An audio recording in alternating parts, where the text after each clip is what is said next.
Welcome to Notes in the Margin with Dr. Karen McGregor. I am your sage, Dr. Karen McGregor, and I am here to help translate books that I'm reading, things that I'm experiencing to the world of higher education, centering adult learners in the mix, and really trying to learn the lessons that we can and grow our professional development together in this space. Right now, we are in the second episode of my series on Unreasonable Hospitality by Will Jadira.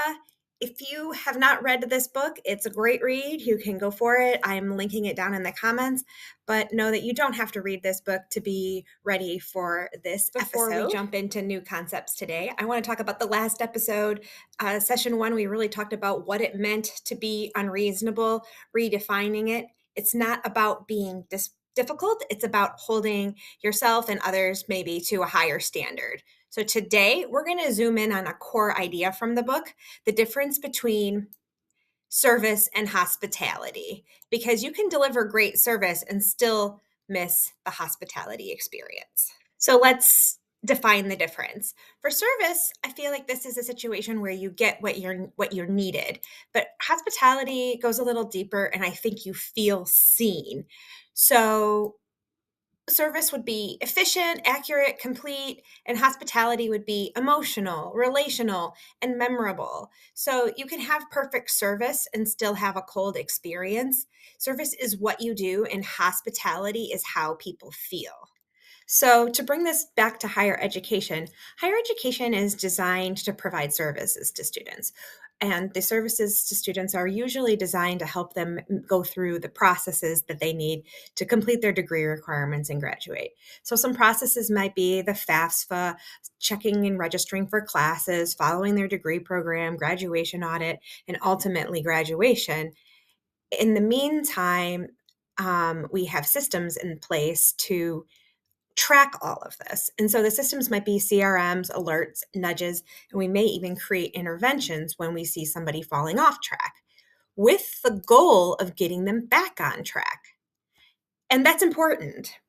We need that structure. We need that process, because those are the things that help us figure out, who finishes their requirements and who hasn't. But all of this of our systems are designed to track and, facilitate that performance, not really to monitor and support the experience. So students, in my experience, don't leave because they couldn't check a box. They leave when they feel disconnected. And I feel like a lot of our processes and services don't drive that connection piece. So in a recent article in Inside Higher Ed, Students Doing Okay Can Just Still Be at Risk by Joshua Bay, it highlights a timely care study that show that academically stable students can struggle quietly, and this drift can often lead to them leaving college. So the solution proffered is to build connection. And I believe that hospitality can build the connection that we need and prevent some of that uncertainty, loss of belonging. And so I would say belonging isn't nice to have, it's actually a leading indicator of persistence. So what I'm seeing through all this is a gap. We are good at providing services, but not always great at hospitality. Service gets a task done, and hospitality creates connection and belonging, which will help facilitate student persistence. So, going back into the book for a little bit more wisdom, Will shared with us that he noticed that they had incredible food and incredible talent, and still people were leaving their restaurant disappointed. So what he will describes is some friction points he identified that then helped them kind of unpack where they could add in some hospitality. The first thing was that the fine dining scene in New York City at the time was changing.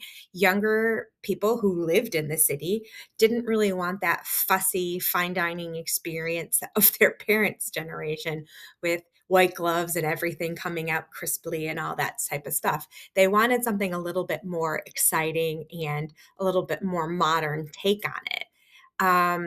The other thing is that he noticed inside the restaurant, they had standards, but they had no system to communicate them, which led to inconsistency and confusion.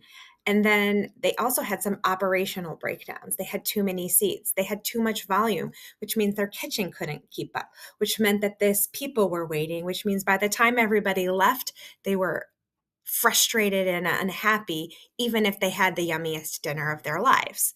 So you got to think about this. And he iterated this to be like the way that the serving staff felt after they go through a stressful night like this was that we might as well be working at like a chain restaurant. So one of the things that you can have is all the right ingredients, but still be creating the wrong experience. So looking back at higher ed, it connects with us as well. We have standards, policies, and processes, but do we have alignment, consistency, and shared ownership of the student experience? We've built systems for scale, but are they designed for the experience we want students to have? If the system isn't designed for that experience, the experience will always fall short. The starting point is simple. Higher education needs to do a hospitality audit, just like Will did for the restaurant. We need to ask, where are students confused? Where do they feel stressed? Where are they just getting through it? Where does it feel cold, transactional, or unclear? Where in our systems are students just surviving instead of feeling supported? The point of doing this audit isn't to remove systems. For example, the FAFSA still exists. Our policies will still exist. The question is, how does it feel for students when they're moving through them? Then we can look for opportunities for hospitality. For example, FAFSA verification. We know that when a student is selected for verification, it can cause them to feel stressed. So we can provide clarity, expectation setting, and resources to help reduce the anxiety students feel. Maybe elective selection could be fun. Maybe there could be interest-based prompts or some sort of quiz that students could take that would help them connect the courses that they could take to their ultimate goals. And in communication, maybe we can create ways that are not just reminders, but context-aware support that will help our students. This isn't just about Hospitality isn't just about random acts of kindness. It's about consistency, intention, and how we show up every time for our students. Because hospitality, real hospitality, isn't occasional, it's a set in place standard of care. So, as you begin your audits of hospitality audits, I would love for you to fill in this question in the comments. At what point in your student journey at your institution might someone feel unseen? Thank you so much for coming along on this quest to become unreasonable with me. Um, if you're liking this content, which I hope you are, please remember to like and subscribe or share this video with somebody who might also like it. And I will catch you in the next episode.